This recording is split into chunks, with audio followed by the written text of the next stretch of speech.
And welcome to the first edition of Empowerment Through Encouragement. And I'm your host, Stanley Dietrich, and I have here my co-host, and she is going to be my regular guest on this podcast.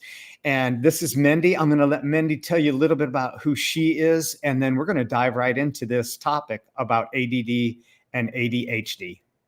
All right. Thank you, Stan. I'm Dr. Mindy Njimo, and I have founded Homeschool Moms Academy.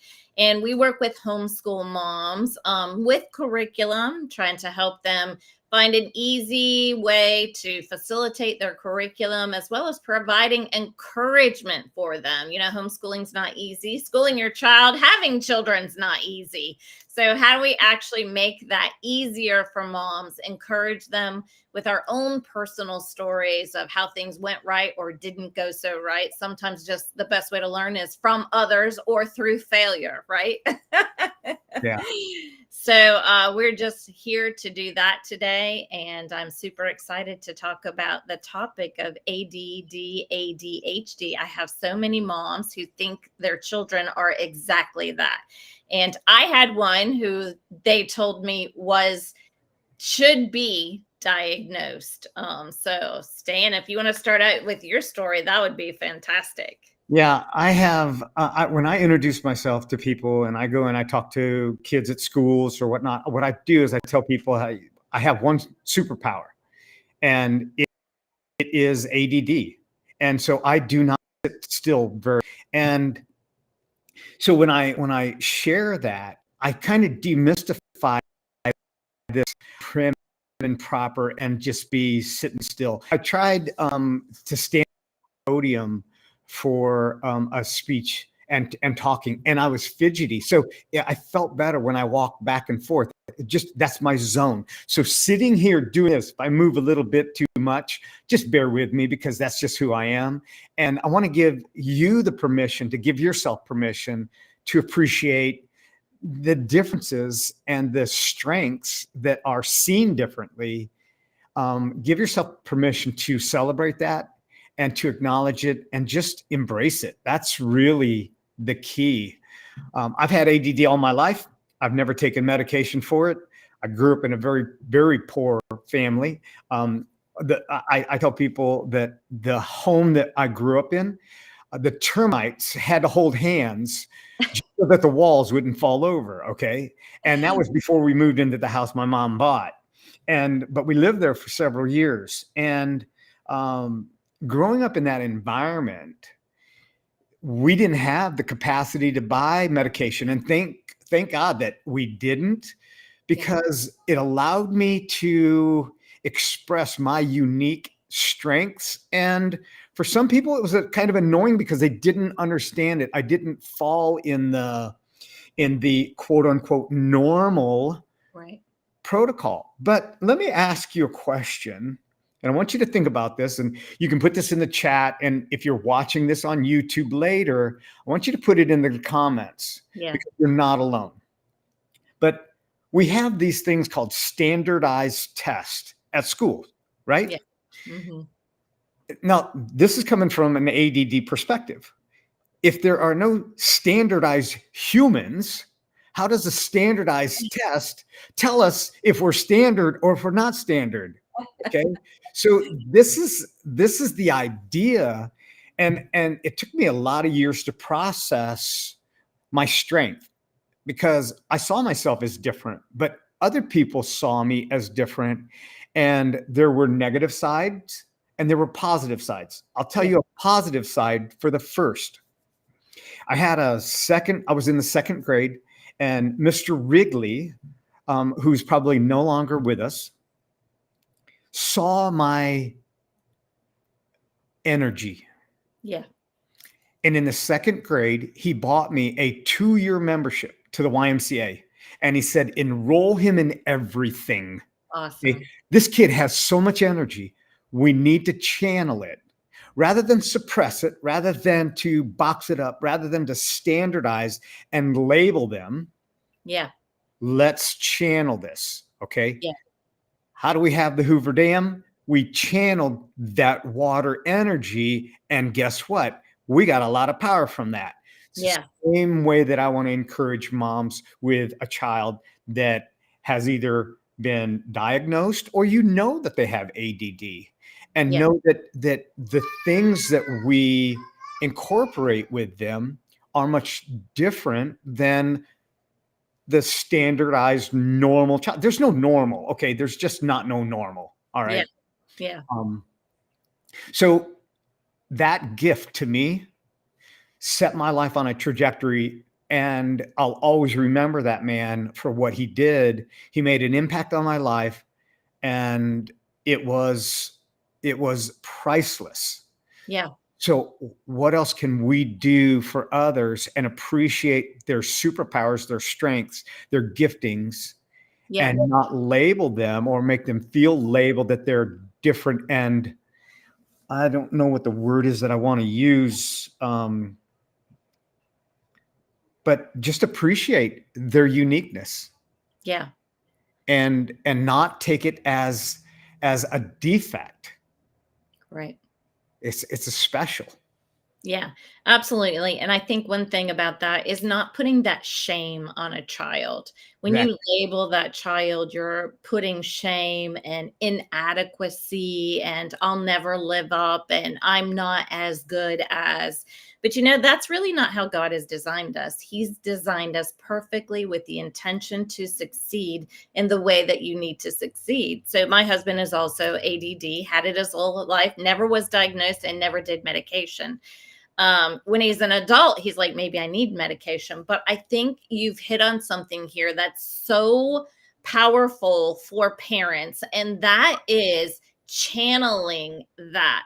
So channeling that energy, because you know what? It works as a strength. So even right now, as a couple, his strength carries us in situations where I just don't have the energy because, like you said, it comes with a lot of energy. Well, at the end of the day, when I am tired and I can't cook or I can't do this or whatever, he's there to continue to carry the load. So realizing that there's strength there and then how to utilize that is like so important for moms to understand without labeling, but realizing that the superpower their child has will help them fulfill their destiny. Now he's a small business owner and he does very well, very successful, but he had to navigate a very difficult path. They actually held him back a year because of the energy, because of the distractedness, so to speak. So the typical school environment was not the best for that. So I applaud homeschool moms because you have the right environment to facilitate and grow this strength in so many areas. So tell us a little bit about your home. Like how did your mom handle it? And like, what was that path, journey? It's not a day. It's not like I'm going to handle this for a day. It's right. like every day. So My mom did not understand me. Okay. And my mom was raised, and she grew up in Cairo, Egypt, and children in Cairo, Egypt are seen and not heard. So I grew up with a woman that was 4'9", and she could have taken on Mike Tyson. Okay. And, and, you know, I can attest that you cannot beat ADD out of a child. You just cannot do that. Okay. And she tried. Um, but the thing of it was that I began to appreciate who I was that was different than other people. I had visions that were different. I saw things that were different, and my mom didn't understand me. And so I channeled that in different athletics. I did almost every sport that I could. I didn't play football. I was really too little. I mean, remember, my mom was 4'9", and I thought she was a giant. Okay. And so football was not my sport, but I played a lot of the individual sports. I wrestled, I played racquetball, I swam, I was a diver, I was a gymnast, and those are the things that I excelled in. And I appreciated those strengths. And I also understood that I learned differently. And what I want to encourage is that we don't, and we should not, and here's the should word, okay? this is in a positive manner. We should not compare ourselves with other people where they are based on where we are, and we don't know the journey that they've taken to get there. And we should not also compare ourselves and say that I don't have their strength because I have my own unique strength. So I want to be a great original rather than a sloppy imitation and an imposter.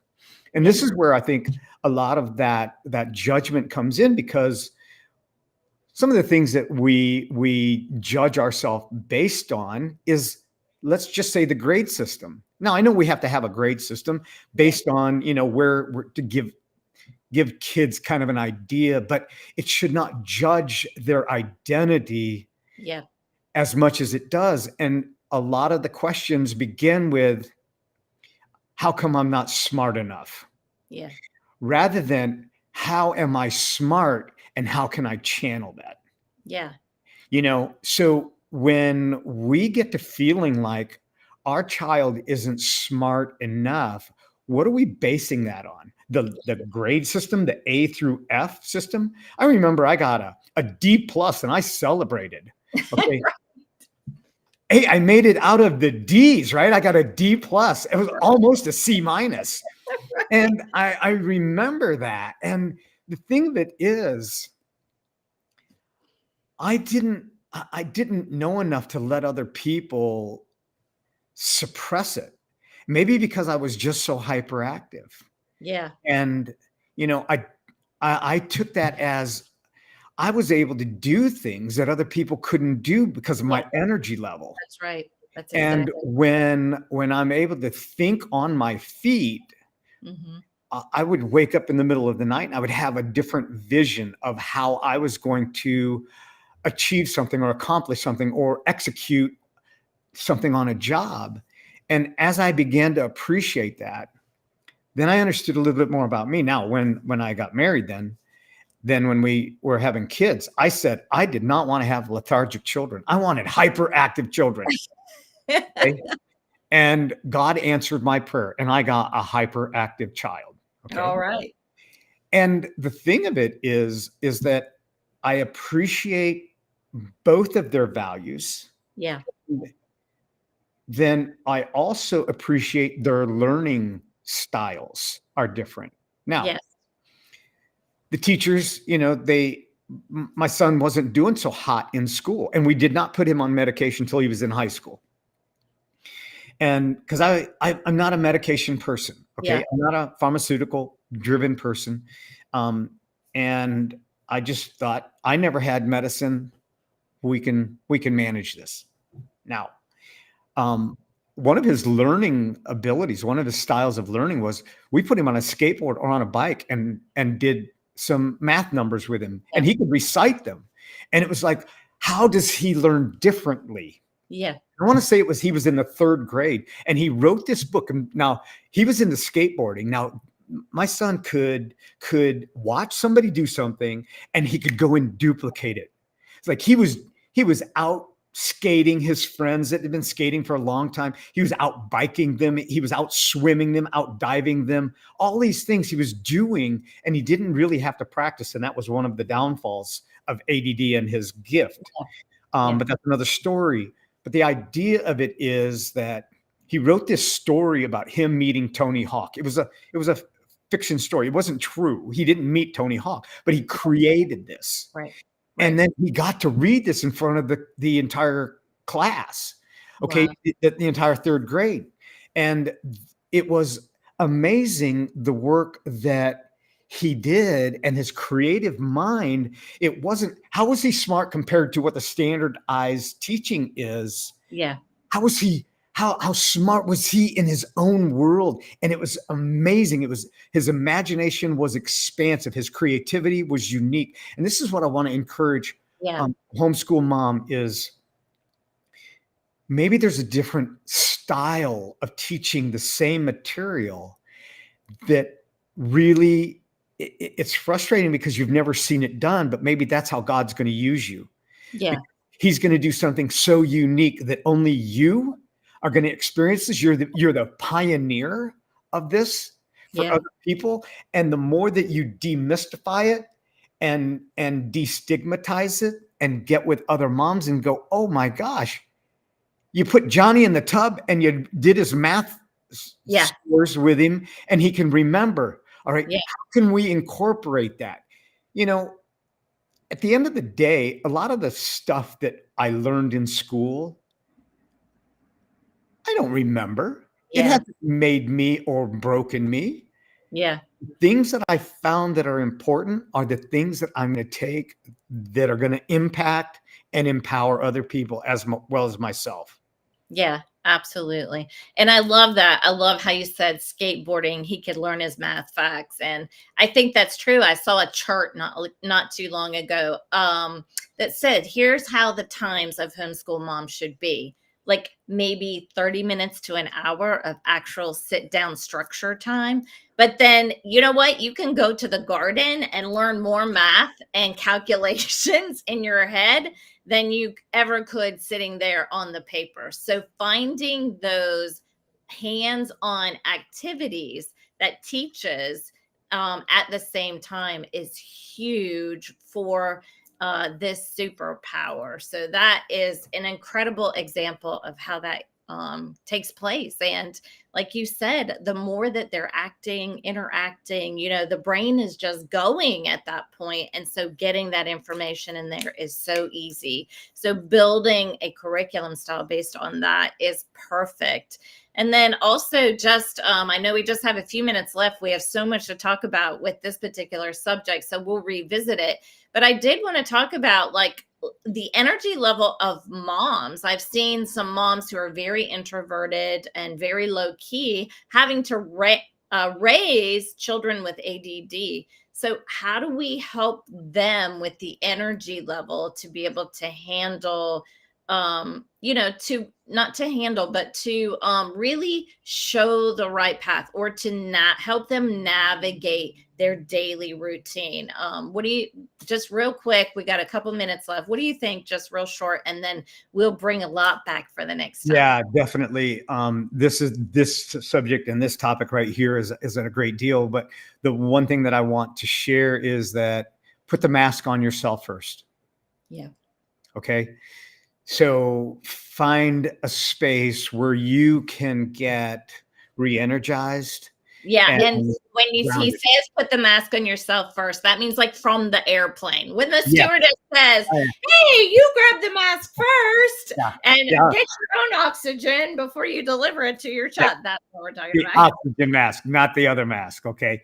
So put the oxygen mask on yourself. And what I mean by that is create a space if you can, if it's possible. If it's not possible, find somebody that can join you on the journey. Yeah. And encourage you and help you navigate that. And because it is a navigation, it's a journey. It's a voyage more than it is a journey, because a voyage is quite longer than a journey. And it's a continual process. And know that the specialties of your child, they didn't get it by themselves. Yeah. So one of the parents has ADD. Yeah, it is somewhere it is, right? Yeah. They didn't just pull it out of space and decide that they wanted to wreck your world. Yeah. One of the parents has ADD. All right. Yeah. I know that we think that my mom would tell me that you children are making me crazy. Well, where do you think we got it from? Okay. So and then she would say, from your father. And I was like, okay. I don't know. Anyway, but rather than look for something to blame, look for something to celebrate. And the time is going to go by very quickly, even though it seems like a long time. But if it is possible to find a space, the old commercials, the Calagon, the mom would be locked in the bathroom and she would be having a Calagon moment, right? And I don't think that's probably great chemicals in there anyway, but find that space where you can regenerate and then rechannel the energy that child has. And rather than fight it, kind of go along with it. Yeah. And that's kind of a surface answer because it's so deep of a Yeah. question. I'll tell you how I did it. I would take my kids like to the park or to a jumping zone. They're getting their energy out. I'm like taking a breath and Yeah. breathing. When we Yeah. both left, we're both in a good place because I rejuvenated and they got their energy out. Yeah. So, yeah, Yeah. finding that place so important. This was a fantastic conversation today. Yeah. I know we only got to point number one, so I really encourage you to stick with us. We've got lots of learning strategy styles, information. How do we do this better? Just more information. You know, there's 7 different types of ADD, so we want to talk about those, and then just bring out the points and maybe how to help you navigate that with your child. Most definitely. Most definitely. Yes. And please come back because there is so much here and it's taking small, simple steps Yeah. that make the big difference. We don't want you jumping off the cliff. We want you taking just that one step, celebrating it, enjoying it, and then having the strength to take that next step. So come back and join us again. And I look forward to more episodes in the near future. That's right. All right, everybody. Thank you. Have a fantastic day.